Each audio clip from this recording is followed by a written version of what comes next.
Okay, in this video I'll very quickly show you how easy it is to preview any activities that you find in the activity database. So we'll open the database, we'll use the 7 times table for our initial example. This is an activity that we created in one of the previous videos. So I can click, and if I wanted to just double check the data that's in this activity, I can click the preview data button and I can see it's the 7 times table right up to 12 times 7. So if this was an activity that I'd found that someone else had created, I could have a little look, see what they'd included, check that everything was correct. And something else that you can do, which is helpful, is you can actually temporarily remove items from the list. So they won't be deleted from the saved file, but they'll just be temporarily removed for any resources that you open this list with. So for example, if I've been teaching my students the 7 times table and they're all very confident up till 5 times 7, I might just temporarily remove those items, and so when I open this list with a resource, it will just show from 6 times 7 up to 12 times 7. So for example, if I was to now launch it with a spinner, you can see it's just created a spinner with those 7 items rather than including the 1 times 7, etc. So that can be helpful.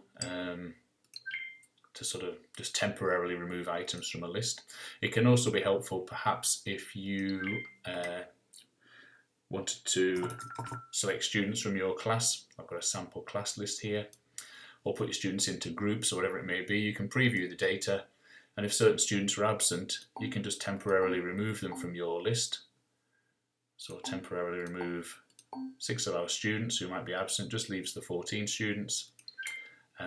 And so now if I was to put the students into groups, the absent students aren't included. So it would just put them into, say, 7 groups. So again, the students that are removed haven't been sort of removed from the save file, they're just temporarily removed, so that you can, so they won't be included in a student group or whatever it would be. Okay, so I hope that's helpful. Oh, one last thing as well that I can show you. Just go back. If we open the fruits activity, another one that I created in an early video, now you can see this activity, it says it's got 12 images. So again, if I wanted to have a little look at the images that we used, you can see we've now got an image icon, so I can click and I can see the image that's associated with each row. So that's just something else that you can go through and have a little look at. And again, if I was going to be opening this list with a spinner, I might want to remove all the incorrect items, just leave the correct items. And so now when I launch it with my spinner, I just have the correct items. So again, it's just another way to add a bit of extra flexibility to any activities that you create. So I hope that's helpful. That's how you would preview a list, and also how you would temporarily remove anything that you didn't want to use in a particular or with a particular resource.